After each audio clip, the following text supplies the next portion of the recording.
to another week of news, columns, and interviews with Zenbird.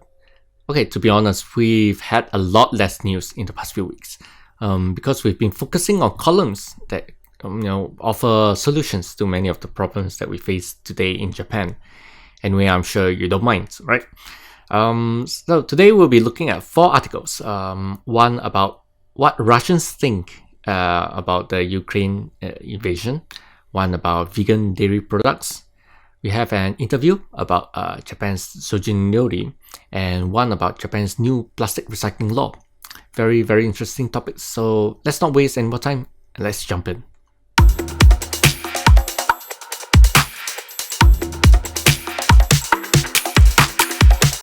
In this article, we are going to look at what Russians in Japan think about Ukraine invasion. It's too easy to say one country hates another, and therefore seldom true. This is where we look a little closer to the details from the Russians in Japan. What Russians in Japan feel through the invasion of Ukraine. Anti-war demonstrations were held in Japan in response to the invasion of Ukraine, and many Russians were seen among the participants. According to the data in June 2021, there are currently 9,116 Russians living in Japan. And since they are unfettered by speech control and propaganda, it gives us an insight into how Russians in Japan feel about the war.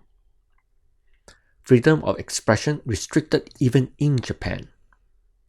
Russians living in Japan who were interviewed by major Japanese media expressed their feelings as shame that my country is at war and I don't want to believe what is happening now. However, to begin with, very few of them are available for media interviews. Most Russians, even those who hold permanent residency in Japan, do not feel comfortable voicing their anti-war concerns because of the potential danger to their own families in Russia. They suffer from the lack of freedom of expression anywhere on earth. How they feel about Ukrainians. Russians and Ukrainians used to be citizens of one country, the Soviet Union. However, with the collapse of the Soviet Union, Ukraine and Russia became independent nations. Hence, there are many cases where Ukrainians and Russians are mixed in one family. Russians living in Japan are saddened and angered by the war between the two countries, which historically have a brotherly relationship. In an interview with Abema TV, Lana, a Russian living in Japan, said tearfully, "I can't face you all. I am ashamed of what Russia is doing." Disagreements with family and friends due to information control. Information control in Russia is growing stronger day by day.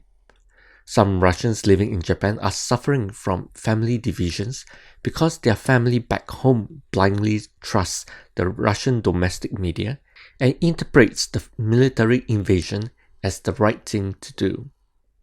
In addition to that, even the Russian community in Japan, anti-war protesters are sometimes called traitors and criminals, so they are afraid of being the target of someone's discrimination all the time.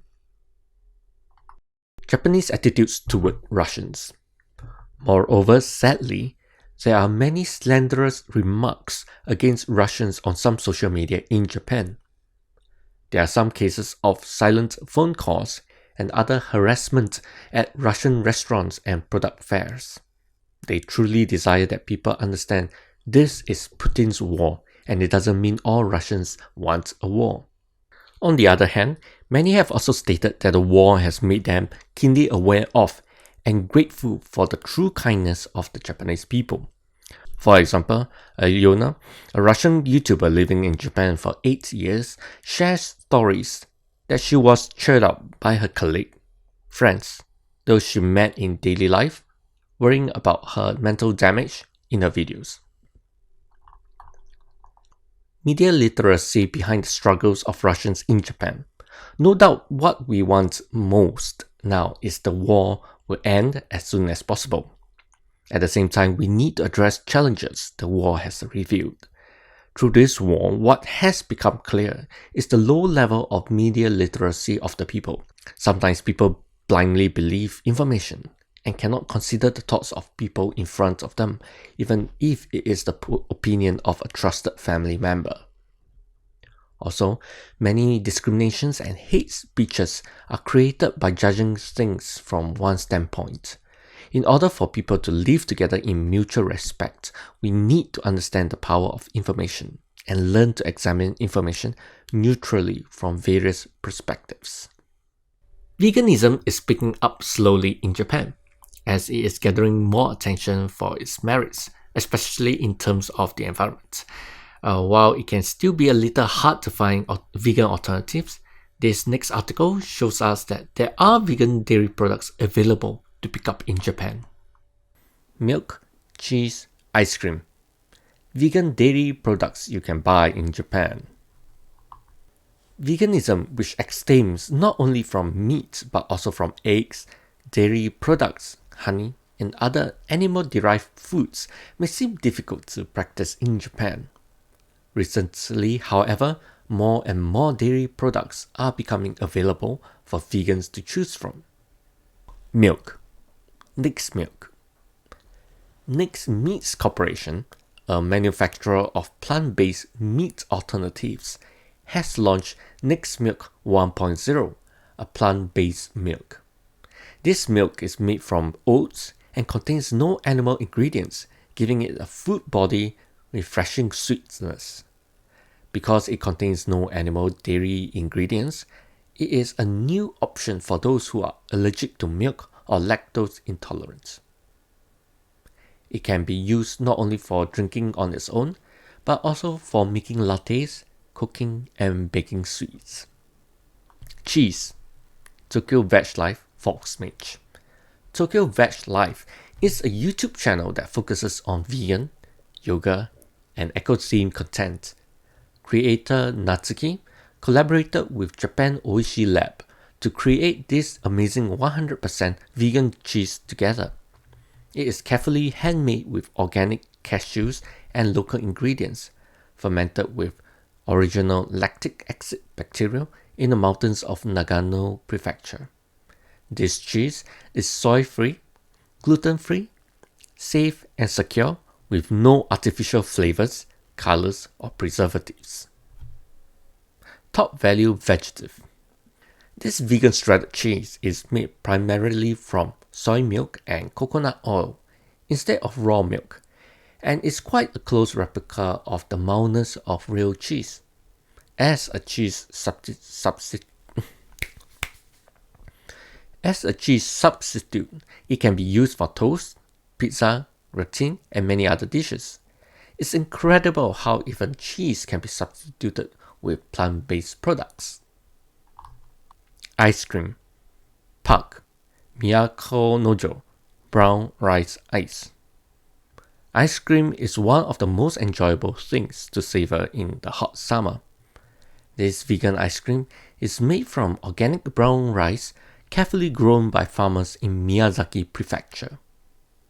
This ice cream is crafted from brown rice, organic coconut milk, salt, and cane sugar. They dare to leave the texture of the brown rice for customers to enjoy. It tastes like sorbet and is refreshing and easy to eat. Currently, you can buy it online.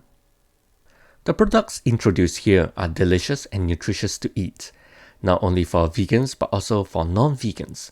It means that a dining table where everyone can enjoy a meal together without compromising anyone's values or taste is almost here. And of course, no animals are exploited or harmed. This next article is an interview with a culinary teacher, Masami Asao, who teaches about Shojin Ryori cuisine. Even though it is a vegan cuisine, the things we learn go beyond food and into discovering more about living a sustainable lifestyle. Shojin Ryori cooking lesson teaches how to make your life more sustainable. Shojin Ryori is traditional Japanese cuisine based on the teachings of Buddhism and is served at some Buddhist temples in Japan.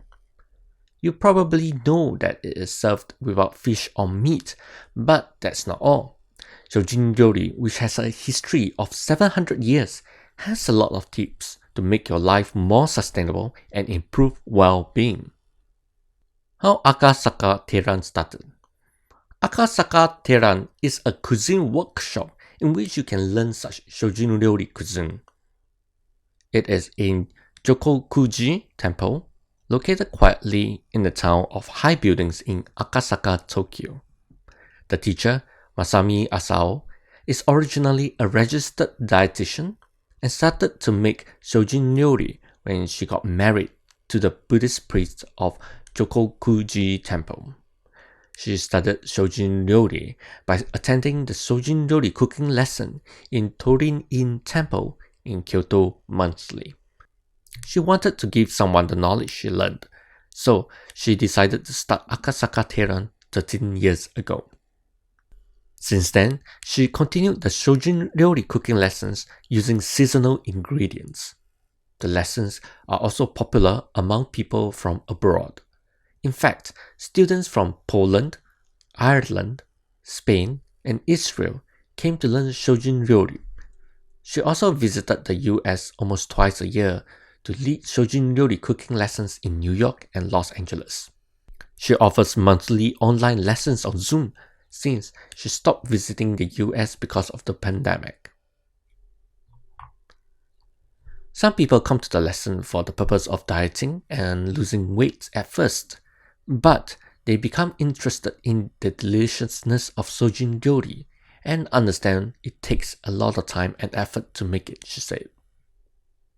Shojin Ryori cherishes every life. Shojin Ryori is a cuisine brought to Japan and developed together with the teachings of Buddhism.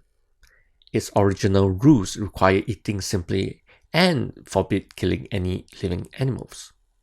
Initially, it was the cuisine of Buddhist monks, but it was spread to the people because they had opportunities to eat Shojin Ryori at their relatives' memorial services. Shojin Ryori has many doctrines, not only avoiding animal-based dishes, but also using up all the ingredients for zero waste. It is usually served with one soup and 3 vegetable dishes, including valuing the sense of the season, serving with the heart of hospitality, and eating with gratitude and a calm mind. In Shojin Ryori, you think everything has life, so you must deal carefully with everything, including vegetables, seaweed, and water. Shojin Ryori is a cuisine where you cherish the lives of each ingredient and yourself. In the past, many Japanese treated the anniversaries of their relatives' death and the annual Buddhism-related days as Shojin days, avoiding any animal-related materials.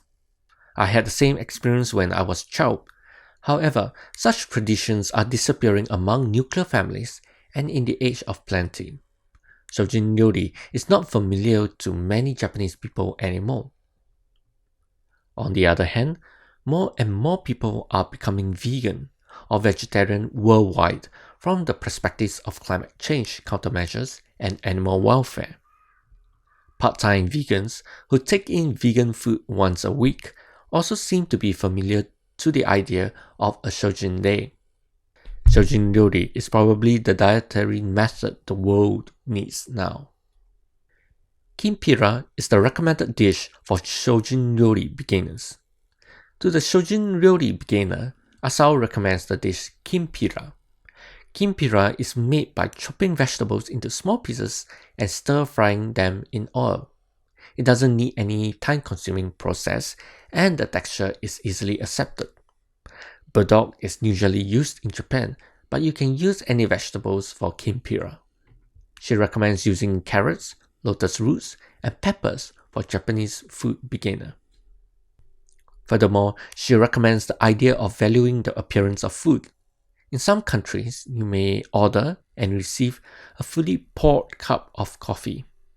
In Japan, it is not poured at full, but a few centimeters down from the top. That's because we value the appearance of drinks and food. Instead of making everything full, put it in a beautiful container. If you take care of how to serve it and chew it well while tasting it with your eyes, you will be full even if you eat only a little. So you can get a lot of vegetables and dietary fiber without relying on a special diet or supplements. Great hints for sustainable life. Be satisfied with what you have. Asao said when I asked for an essence of Shojin Ryori you can put into your sustainable life. Without that idea, you will pursue everything forever. We have to live humbly because everything, including the sunlight and water, is limited. My teacher, the priest of Torii-in Temple, always said, awaken the heart to save lives. I take the meaning of these words to utilize ingredients as much as possible while recognizing they are limited. You must not increase the amount of garbage by handling carelessly or buying too much and throwing it away. Cooking means keeping the life of food and using it for yourself. Therefore, you have to make the best use of it. And I think we have to be grateful that we are alive thanks to everything. She recognizes the environmental problem through the ingredients she always uses. Kombu, an indispensable seaweed for soup stock, is becoming difficult to obtain in past production areas. According to a clerk in the food shop, it doesn't sprout and doesn't grow large even if it sprouts due to high seawater temperature. I feel it's a crisis when I see such conditions, that what used to be commonplace is no longer so. She said that the important measure to the environmental problem was also to consider ways to be satisfied with what you have in your daily life. We tend to focus on the large measures such as decarbonization or the end to nuclear power. But I think we must focus more on ourselves and be satisfied with what we have in our daily life first. We need to recognize electricity, gas, and water are limited and avoid wasting them. What Asao wants the world to know. What she wants to do from now on is to further promote Shojin Ryori around the world. The cooking class is sowing seeds. I hope that these seeds sown in the students will someday sprout and leave Shojin Ryori for posterity. I'm expanding the range and brushing out by incorporating Shojin Ryori dishes of temples of other denominations so that everyone wants to make them. In my new upcoming cooking lesson, Shin Shojin Ryori, you can learn new Shojin Ryori dishes such as bechamel sauce that does not use dairy or animal ingredients. Shin of the name Shin Shojin Ryori means new, but I use the kanji meaning heart that is also pronounced as Shin. The goal of the new course is not only to make new dishes, but to enrich the heart. I want to aim for the words thank you to be born naturally from the students. She wants people worldwide to know the importance of caring for others through teaching Shojin Ryori. In the cooking lesson, students are separated into groups and make dishes. Sometimes in overseas lessons, a group that has finished cooking will start eating quickly, even though the other groups are still making. I tell them to wait for all groups and say itadakimasu spoken at the beginning of meals all together. It's the same as finishing a meal. You must wait for everyone to finish eating and then say gochisousama deshita, which is traditionally spoken at the end of meals. It's a common custom for Japanese people, but not for the other people. Behind this custom lies the meaning of the importance of caring for others. To think about the people who is late and wait even if your dishes get cold. If everyone has compassion for the others, it will be a world where everyone can live more comfortably. You can get the information about Shojin Ryori cooking lessons on the Akasaka Terran website. You can take lessons both online and offline. Why don't you look for hints for sustainable life through Shojin Ryori? Now we look at Japan's new plastic recycling law. And the article is going to look at the problems with our current packaging errors and where the opportunities to change are. Food packaging and new plastic recycling law in Japan. Following the start of a new law in Japan on April 1st that aims to increase the circularity of plastic throughout its life cycle, we look at one of Japan's big areas of plastic use, food packaging. For many people, their image of Japanese food includes strict hygiene standards, freshness, and convenient access to ready-to-eat meals and bottled drinks. For others, copious amounts of packaging to ensure those high standards may be what comes to mind. Food packaging and environmental issues. On the upside, packaging does help maintain the quality of food and sustain its longevity. But there's a significant downside too. Plastic production emits a large amount of carbon dioxide. For instance, the carbon footprint of just 5 plastic bags is 1 kg of carbon dioxide. Data shows that packaging industry accounts for 42% of global plastic waste.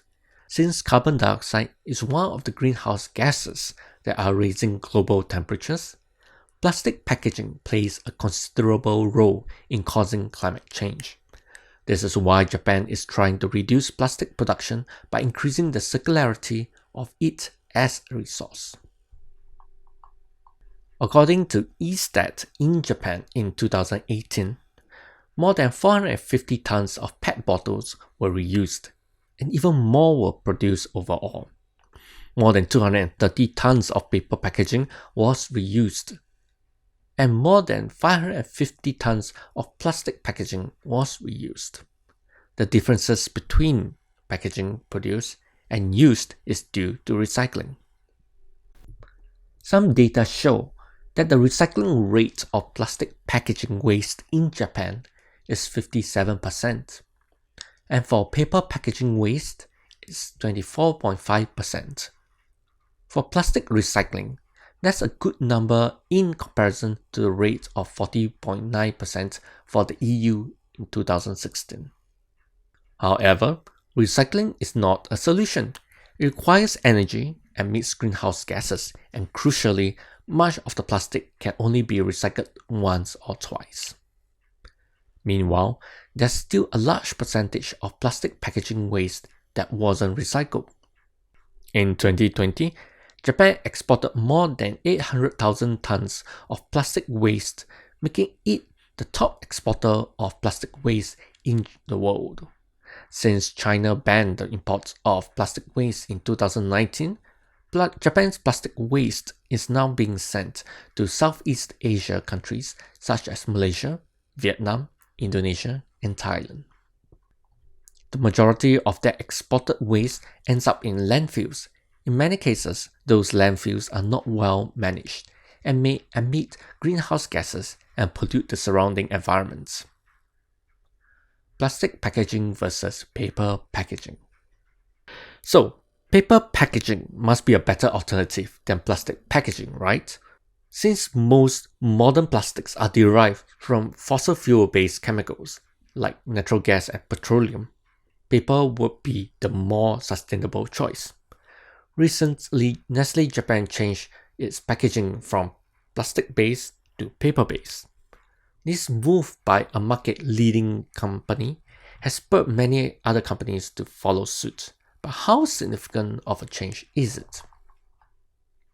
Well, in terms of recycling, paper packaging might not be the most environmentally friendly material. A study says that recycling paper requires 4 times more energy and water than recycling plastic. As for weight, for 2 packages of the same size, with one made of plastic and the other of paper, typically the paper one will be heavier. Therefore, paper packaging might not be as space effective as plastic, meaning that more vehicles might be needed for transportation. It is clear that the best way to cope with packaging waste is to reduce the production of it in the first place through reuse. More widespread use of biodegradable packaging could also help. The shift to packaging-free and biodegradable materials. In the EU, there is already a big movement to reduce food packaging and invent new and more environmentally friendly packaging. For example, at the beginning of this year, the French government banned the packaging of 30 types of fruit and vegetables at supermarkets and other retail shops. This will greatly reduce the amount of single-use plastic packaging. Consumers might find the change inconvenient or feel it to be unhygienic in some cases, but such issues are likely to be resolved in time as shoppers adjust.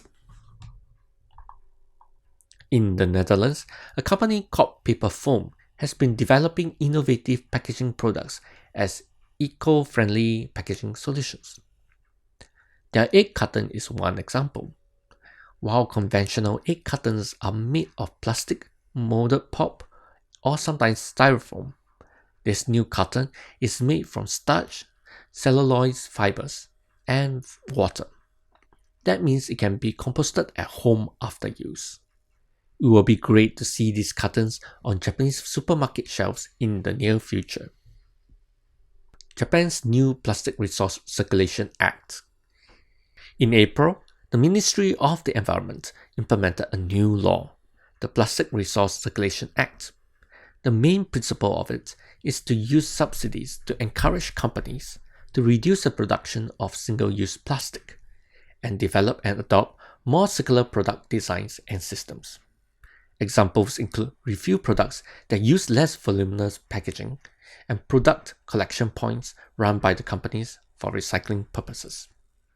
The new law encourages municipalities and manufacturers to collect and recycle plastic products. Companies that conform to the principles receive 150,000 yen from the ministry. That acts as an incentive for them to transit towards a circular business model, and that shift leads consumers to adopt the new style of packaging. The new act also adjusts legislation to make it easier for companies to implement recycling plans and allows government ministers to issue orders to companies that generate large amounts of plastics. Both consumers and food companies in Japan have traditionally placed a high priority on convenience and have therefore been reluctant to make changes that could reduce that convenience. While it might take a while for Japan to adopt the changes that the new law aims to spur, the public's shift away from plastic bags following the mandatory surcharge on them that began in July 2020 suggests that it is just a matter of time before a new circular lifestyle for plastic becomes the new norm in Japan. I think this week we've had another good run as we look more into the problems of plastic in Japan, and in particularly the philosophies that we can get from Shojin Ryori. I forgot to mention, if you are interested in joining the Shojin Ryori lessons, we've linked it in the article, so be sure to check it out. And with that, have a wonderful weekend, recharge yourself, and we'll see you when we see you.